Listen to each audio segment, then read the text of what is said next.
Hey y'all, so for the next hour or so, we're going to talk to you about general life in Maryland. So we have this whole presentation that we're going to talk about, and then at the end, we're going to answer any questions that you guys have.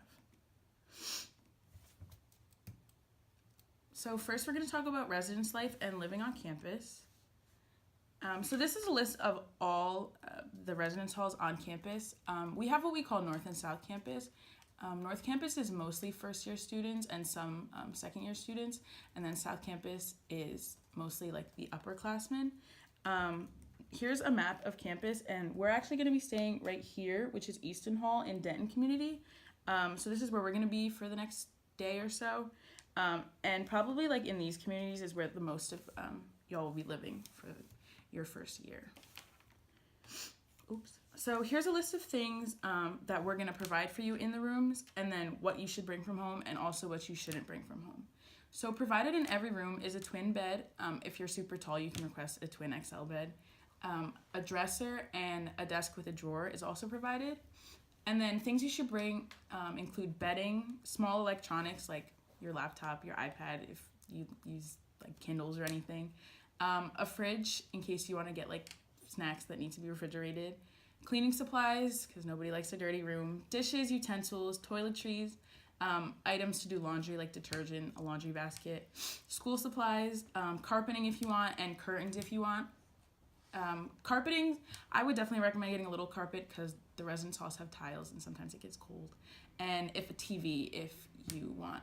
These are items that you can discuss with your roommates if you are going to be living with a roommate because you obviously both don't have to bring all of these things. Things you can't bring that aren't allowed in residence halls are candles or incense, hot plates or toasters or anything with like a hot surface that's shown, microwave, pets like large pets like you can't bring your dog or your cat, sorry, or a private air conditioner or space heater. So next we're going to talk about roommates. Unless you live in a single, you guys are going to have roommates and sometimes they will be random. But I definitely recommend trying to make connections prior to move-in and prior to room selection, just so you have a connection with someone, so you're not living with someone totally random. You can find people on all types of social media. There's usually a Facebook group for your class.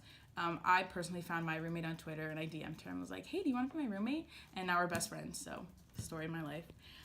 So once you find somebody that you want to room with, all you need is their university email, and you can just go onto my DRL, send them a roommate request, and have them accept the request, and then you guys will be roommates. And then there's also a thing once you are living in your residence halls called the Community Living Agreement, or CLA for short. And basically you and your roommates, if you live in a triple or a quad, you set rules for the upcoming semester. So it's rules about like how late the lights can be on or how loud to play music, and just like general rules just to like mediate any disputes if you have any. Your RA will have a copy of it in case an issue arises. You guys can look back at it and see the rules that you set in the beginning of the semester, hopefully just to ease solving these types of issues. And then finally, a move-in overview. We'll go over the three main positions of people that you'll probably see throughout your daily life in a residence hall. So first is a resident director. This is a professional staff, and they live either in your residence hall or in your residence community, and they're basically supervisors to the RAs, which we'll talk about in a second. Residence directors basically oversee the entire building as a whole, and if there's an issue that an RA can't handle, it'll go to the RD.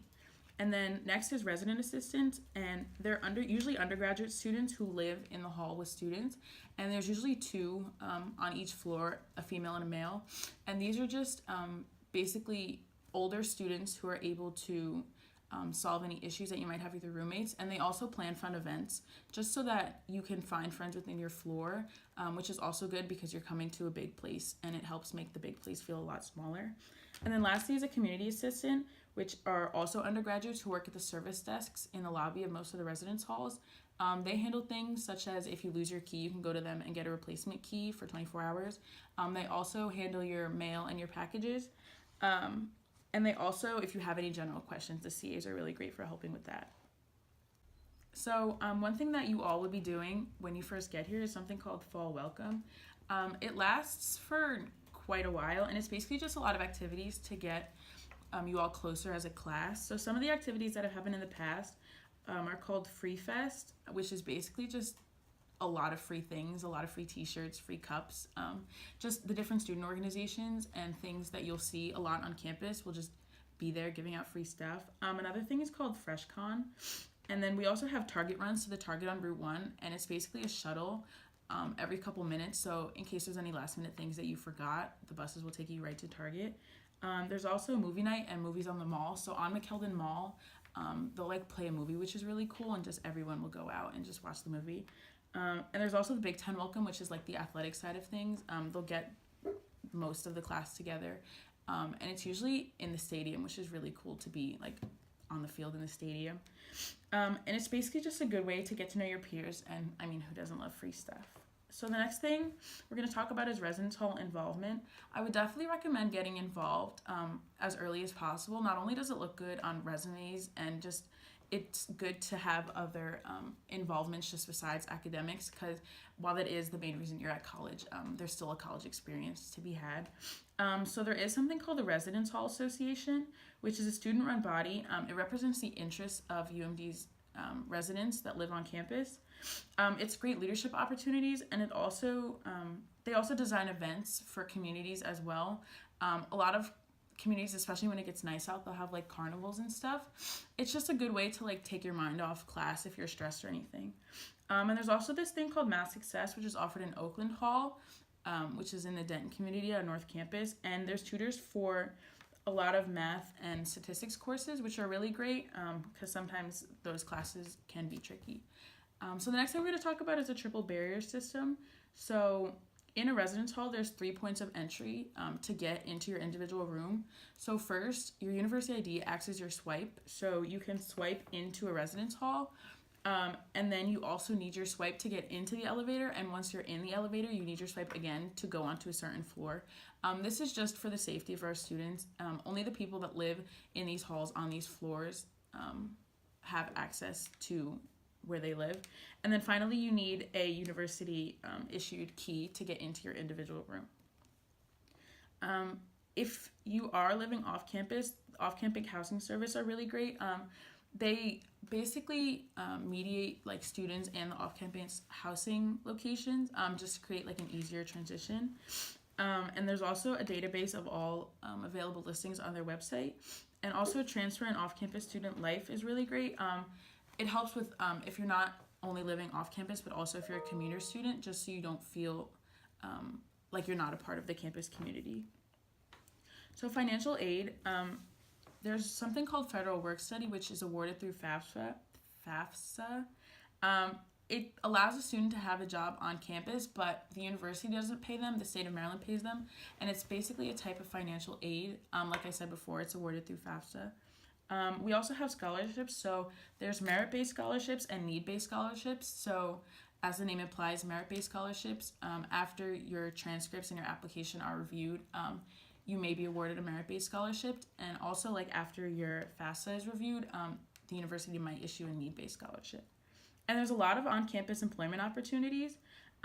They can be found on Careers for Terps, and sometimes you might just hear about them like while you're passing through STAMP or something. I personally have 2 on-campus jobs, and they weren't hard at all for me to find. And it's also just a great way to build your resume and keep adding employment opportunities. So another way to get involved is OrgSync, which is a website online where organizations on campus keep in touch with their members. And it's also a great way for members of the community to get involved with new student organizations. They'll be able to post information about the organization and how to join on OrgSync. And then also SGA represents the student body. They address student concerns and advocate for the students. And then aside from SGA, we also have University Senate, which also advocates for the students. And then Greek life, 18% of UMD is involved in Greek life. There's cultural, social, academic, and service organizations. And if you feel like that's something that you would like to do, it's really a great way to get involved on campus. And then finally, we're going to talk about athletics. So there's 3 levels of athletics. There's varsity athletics. These are recognized by NCAA. Student athletes who are generally on scholarships play against other universities and colleges representing the school. And then tickets to go to these games are free to University of Maryland students and can be offered at a discounted rate to student guests. The website to request tickets is umturfs.com, and students have to request tickets for football, women's and men's basketball games, and then any other Olympic sport. You just have to present your ID to gain entry into those games. And then the next level is club sports, which are student-run teams. They're recognized by the Student Government Association. They compete regionally and nationally. Club teams are a great way if you don't necessarily play a sport on the varsity level. Club is basically the next level. And then finally is intramural, which is the least competitive of the three levels. It's mostly just you're competing against other teams within the university community. Like I said before, it's the least formal. I personally play intramural soccer, and I made a lot of great friends that way. Even if you don't necessarily play a sport or think you're good at it, it's just a great way to get involved. Now that we've talked about the entire athletics portion, let's talk about taking care of your body and your mind. When it comes to getting your workout in, UMD offers a classic gym, but also various other facilities. These include Epley Recreation Center, the biggest workout place on campus, the Natatorium, Olympic-sized pool and aquatic center located inside Epley, an outdoor aquatic center located right outside of Epley, La Plata Beach, which is right in front of Epley and has a large turf field and 2 beach volleyball courts, a climbing wall outside of Epley, and Ritchie Coliseum, which is located across campus on Route 1. If group fitness is your thing, UMD has got plenty. Cycling classes, body pump, yoga, Zumba, you name it. And it's all included in your gym membership. Just make sure you go to Epley and sign a waiver to get a sticker on your student ID that is your pass to get into group fitness classes. Equipment rental is also free. Just go to the equipment rental desk at the bottom level of Epley, main entrance of Ritchie Coliseum, or main entrance of Record Armory. Group fitness isn't your thing? Let's talk about those intramurals you keep hearing about. Join intramurals for a sport that you want to pursue, but not that hard. You can also join co-ed teams. A lot of people form teams with clubs that they're involved in. Also, if you're trying to make some extra cash, all intramurals are officiated by UMD students. So these intramurals can also make a great job. Some fun facts about our very own Epley Natatorium. Michael Phelps not only set records in our natatorium, but also filmed a Head & Shoulders commercial in it. And if DC was ever to host an Olympics, the aquatic portion would be hosted in UMD's natatorium. And now that we've got that fun stuff out of the way, let's talk about even more fun stuff. Immunization forms and health insurance waivers. But seriously, it would be good to take note of all of this because I was super confused about the health center when I first got here. First of all, the health center is a truly magical entity. Located right across Stamp, it includes primary care, urgent care, men and women's reproductive care. Getting tested for an STD is always better than getting an STD. A pharmacy, nutrition experts, a laboratory, radiology, and just so much more. The health center offers free STD testing once a month, and you can 100% tell when it's the day from the looks of how crowded the health center is. The health center also has immunization services, which brings me to the beloved topic, your immunization forms. All students must turn in a completed immunization form to attend the university. You can turn in this form to the health center, but it must be done before you move in. And as for the health insurance waiver form, make sure that if you have your own health insurance or have it through your parents, make sure to sign the waiver so that you don't get charged. Look out for an email telling you when the deadline is. Mental health services are another aspect of the University Health Center, and services offered include medical evaluations, mental health emergency services, short-term individual therapy, suicide prevention program, ADHD treatment, and eating disorder referral and treatment. Alright, so since we're on the topic of wellness, the Counseling Center is located in the Shoemaker Building, which is really close to South Campus Diner. The Counseling Center is where you'll find counseling, obviously, learning assistance, and accessibility/disability services. Starting with counseling services, the Counseling Center provides free for your first 8 sessions and confidential therapy to help you with anything academic, personal, or social. To schedule an initial appointment, call or stop by the Counseling Center reception desk on the main level of the Shoemaker Building. Group, couples, and career counseling is also offered, which are also great ways to receive help with whatever you need.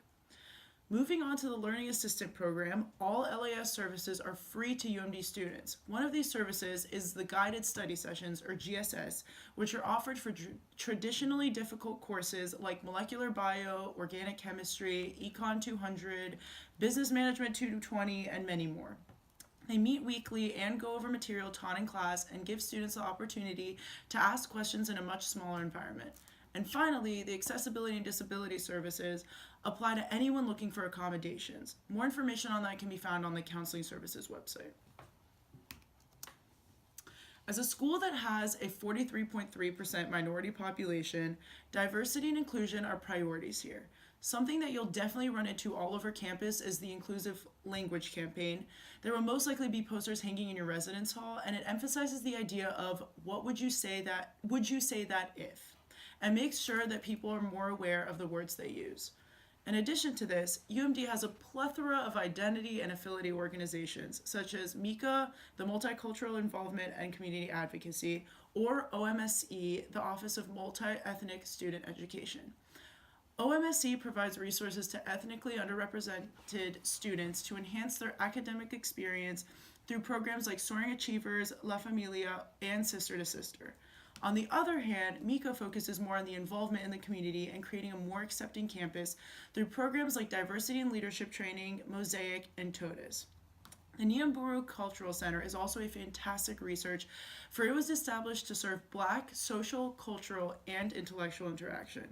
It is located behind Stamp and hosts multiple events such as Juke Joint and the Niamburu Jazz Club. Lastly, the Office of Diversity Inclusion is located on the first floor of the administrative building, and its purpose is to provide diversity and representation of the many different identities that make up the University of Maryland population. The office runs programs like diversity training. Hi y'all, so now we're going to talk about dining. So we actually don't have the dining information yet for the plans, but once we get that, we'll talk about the different plans and what's offered, which will take up about 5 minutes of the presentation. So we have 3 different dining halls on campus. We have South Campus Dining Hall, which you just ate at today. And if you didn't today, we're going to go tomorrow and you're going to get like your hand scanned, because that's how you enter the dining halls actually. It's this really cool futuristic thing. You like scan it, the doors open, and that's how you get into all of the dining halls. The 2 other ones are on North Campus. So we have the North Campus Diner, which is the same hours as South, and they are open basically 7 a.m. to midnight except on weekends. And then 251 North is like the gourmet food. They're all really good though, and you'll definitely be spending a lot of time there. So we were talking about earlier how you have dining dollars that are connected to your student ID card, but we also have this other thing. It's like a debit account that is linked to the ID as well, and that's called Terrapin Express. And it's really cool because you can add money to it and it's not taxed at stores it's used on campus. It can be used at more places than dining dollars can be used for, so you can use it at like Chick-fil-A when you're hungry, McDonald's, the Common Shop, the Union Shop, so you can get toiletries and groceries and whatnot. And then you can also use it for laundry in the residence halls, so I like doing that because I hate carrying around coins. It can be used to print at McKeldin Library or any of the other libraries, and any food place basically, and also it's not taxed. So it's really cool. You just go to the Terrapin Express website to add money to it. I usually add $10 at a time and it lasts me like a month for laundry. So that's pretty neat. And so now we're going to talk a little bit about the student code of conduct. So basically every student at the university adheres to this code, which basically it's a set of policies and procedures that you have to follow. A lot of it has to do with your behavior on campus, different rules you have to adhere to, and especially academic dishonesty. So within that also, it's important to note that there's off-campus jurisdiction for it. So if you do something on Route 1 at a friend's house or something that violates the code, just because you're off campus doesn't mean that it's not going to apply to you still, because you're still a student here and it's still happening close to campus. So there's potential consequences for that, for violating it. And then also within that also is the responsible action policy, which is basically this thing. So if I am out one night with my friend and my friend drinks a lot and is kind of belligerent and is kind of like can't control themselves, and they have to get like an ambulance or something, and if I was drinking as well but I called the ambulance for him to like save my friend, then I won't face the same consequences I normally would if somebody just caught me with alcohol being underage. So basically, once it enforces students to help other students when they need it, and to not worry about being in trouble. They'd rather look out for student safety and have other people look out for student safety as well. And then sexual misconduct is something taken very seriously on campus. You all have to complete alcohol EDU before coming here, which talks about sexual misconduct and the use of drugs and alcohol. The care office at the University Health Center, they have hotlines 24/7 if you were a victim of sexual misconduct or you just want to talk. So that's a great resource to use. And then Preventing Sexual Assault PSA is a campaign on campus to try to dissuade from sexual assault. And then the Title IX office is located in Susquehanna Hall, which is on South Campus, and that office has a lot of great resources regarding Title IX and sexual misconduct and civil rights. So yeah, it's definitely official. Once you enroll in the university, you have to you adhere to the Student Code of Conduct. So it's really important that you kind of know it and know what violates it so you don't face the consequences. All right, so now we're going to talk about academics, everybody's favorite part of college. So ELMS, we're going to do a run through of ELMS. So ELMS is basically the platform that you will use to check grades, where your professors will post assignments, where you'll submit stuff. It's basically the hub for all things academic at UMD. So it's elms.umd.edu, and you just log in. You log in with a directory ID and password, which you should have already created, or if you didn't, then that's something that you can reach out to DIT for. So basically when you log in, once you're registered for classes, it'll come up on your dashboard. So I'm enrolled in 4 classes currently. On the left side here, you can see your account, change your primary email, see all your courses right here, groups if you're put in a group, some professors utilize that, a calendar, an inbox, and course evals towards the end of the semester. So the inbox is used, a lot of professors and TAs use it to communicate with students, but it also goes to your email account too. And you can also send stuff to TAs. That's usually how I submit some assignments. If you click on a course, then it'll take you to the course page. Usually there's a description, and then on the left side of the course you will find grades, files which usually have readings for the week, and then assignments. You can usually submit stuff there. Discussion boards are on ELMS too. A lot of professors require you post discussion comments weekly or whenever. And then you can also view your grades, all of your grades at once over here, and it's also neat because it has a little to-do list coming up and recent feedback for your grades. So ELMS is pretty much what you're going to use every day. I check it every day to make sure I'm up to date with my grades, and it's definitely something that you will become familiar with, probably like have a little bookmark for it too. And then tomorrow at registration, we will go over Testudo with you, which is basically the registrar's website, and that's how you will register for classes. They have degree audits on there, and Venus Course Builder as well. So like I was saying about the email, every student here gets a terpmail.umd.edu email account, which is basically a university student account that's through Gmail. So once you create that, you just go to Gmail and then type in your username. It's usually a directory ID at terpmail.umd.edu. But this is really important because the university will usually send UMD alerts out through this and administrative announcements unless you change your primary email in Testudo. So it's really important to check that and stay up to date with it. Also, it's really great because you can like sign up for Amazon Prime if you use a university email and you get it really cheap. So there's a lot of good deals with it too. So it's a great thing to have. Okay, so now we're going to do the portion like we talked about earlier where we're going to pass out note cards to you, and you have the chance to write down any question you still have regarding academics, resident life, dining, parking, any question you really have that is about this presentation. So like we said earlier, we're going to do a little session called Life at Maryland later, where you can ask questions more from a student's perspective, but these questions that we want you to write down should be more about like resident life, dining, stuff that you actually need to know about coming in that you are still curious about. So we'll pass those out now. Okay, so academic integrity. So the honor pledge is something that you will see on almost all of your exams and assignments, and it's basically I pledge on my honor that I have not given or received any unauthorized assistance on this work or examination. I've memorized that because I've seen it so many times, had to write it so many times. So it's basically the pledge you adhere to with any assignment or exam, so you're not going to cheat, you're not going to plagiarize. XF, so that is the notation you receive on your transcript if you're found guilty of academic dishonesty, so plagiarism, cheating, anything like that. and that stays on your transcript basically forever unless you go through this long process of appealing, taking courses to get rid of it, but that is really hard and it's a process. So basically just don't cheat, don't plagiarize. You won't have to deal with that. If you're applying for an internship and they see an XF on your transcript, they're probably going to ask you, why did you cheat? And then you're going to have to answer them why you cheated. They're probably not going to get an internship, so just don't cheat. And then the Code of Academic Integrity is another code you have to follow within the Code of Student Conduct, and that's basically, it reinforces the principles and values of academic honesty. So making sure you cite sources, making sure you're not using other people's work or reproducing it. And consequences of breaking this include like university student judiciary hearings, where you're basically in a trial of your peers to determine if you're guilty.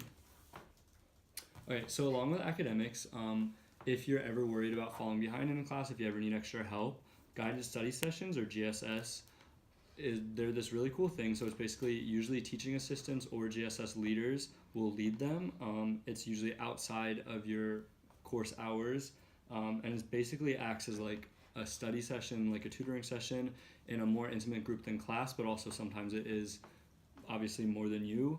But if you want one-on-one time with a TA, teaching assistant, or professor, then they all usually have office hours, which they post on ELMS or it's in the syllabus. So those are two resources you definitely should utilize. It's one of my biggest regrets freshman year is not going to office hours, because it's also a great way to get professors to know you, and then if you ever need a reference letter from them, then they can help you. So it's definitely worthwhile to go. Alright, so aside from academics, so parking on campus. A lot of people ask about like parking and if they can park, but actually no first year residential students are going to be able to obtain parking permits this upcoming year, and that's just because we're trying to phase away from like driving on campus, more faculty lots. So unfortunately you can't park, but there are alternatives to that. So we have M-Bike Bike Share, which is a bike sharing service. We have Bike UMD, which is another bike sharing service. So basically you can download like an app and then put in your information. You have to pay, it's pretty cheap, but there's like a student discount you pay, and basically you can pick up a bike like anywhere on campus and use it. Or you can bring your own bike and register it, get a lock, and most residence halls and academic buildings have bike stands that you can park them at. Shuttle UM is our shuttle system, so we have so many different routes. We have colored lines which run after 5 p.m. on weekdays and all day on weekends, and those take you all over campus. And then we have like the Metro bus, which will take you to the close metro station. We have buses that take you to Annapolis, Gaithersburg, everywhere if you're a commuter student as well. So that's a great way to get around campus and even outside of campus a little bit. And then other alternatives, if you want, you can skateboard, longboard. I've seen some people with Heelys, some people have little scooters, some people just walk, up to you. But it seems like a big campus, but it's definitely manageable to just walk around. Alright, so now that you've had the chance to think about questions and you've written them down, you can pass them up and we're going to answer them. But before we do that, we're going to play a game of Kahoot. So you all should probably know what Kahoot is. It's basically like a little quiz on your phones that you can take. We have a 10-question quiz, and there is going to be prizes at the end. So it's definitely a competition. They're great prizes, TBD. But yeah, let's get the Kahoot up. Go. So now you all should be in the game with your username. So we're going to start. Okay. Question 1. Which of the following is not a resident community? Cambridge, Elkton, Denton, Ellicott.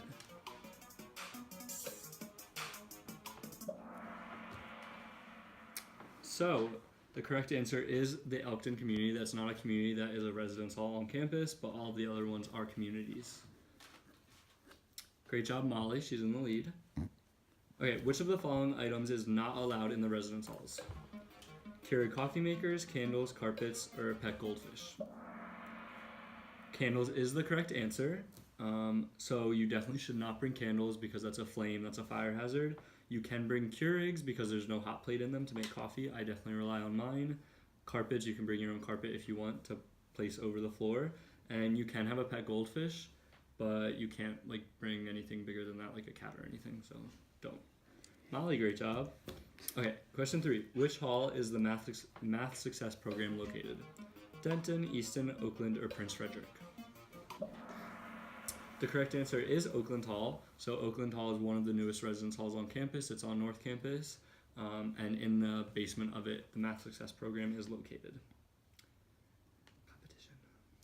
Question 4. Which sport do you not have to request tickets for? Lacrosse, women's basketball, men's basketball, football. And lacrosse is the correct answer. So those other 3 sports are the only 3 sports you have to request tickets for. And that website, umterps.com, like we talked about earlier. Lacrosse games, you just present your student ID at the door and your admitted entry. Question 5. How many free sessions are you eligible for at the Counseling Center? 6, 8, 10, unlimited. And the correct answer is 8. So you get 8 free personal therapy sessions. After that, they refer you to a private center, or you can discuss paying to continue. Great job, our student Molly. Question 6. Which of the following is a location in which you cannot use Terrapin Express? Residence hall laundry, toiletries at the Union Shop, printing at libraries, or food at the Testudo Cafe? And the correct answer is food at the Testudo Cafe. So there's no such thing as a Testudo Cafe on campus, so you can't use Terrapin Express there, but everywhere else you can use it. Question 7. Where is the Title IX office located? Stamp Student Union, Susquehanna Hall, Simons Hall, or Oakland Hall? And the correct answer is Susquehanna, which is on South Campus behind the South Campus Dining Hall. Question 8. What is the grade you receive on your transcript if found guilty of academic dishonesty? XF, F, XX, X. And the correct answer is XF. So if you're found guilty of cheating, plagiarism, you will receive an XF. Question 9. What does GSS stand for? Group study session, guided study sitting, group study sitting, guided study session. And the correct answer is guided study session. It's led by a TA or GSS leader, and it's basically like a more intimate than class study session. What is Testudo's last name? Last question. Turtle, Maryland, Nunn, Diamondback. And the correct answer is Nunn. Testudo actually doesn't have a last name that we know of. Maybe one day he will, but he doesn't.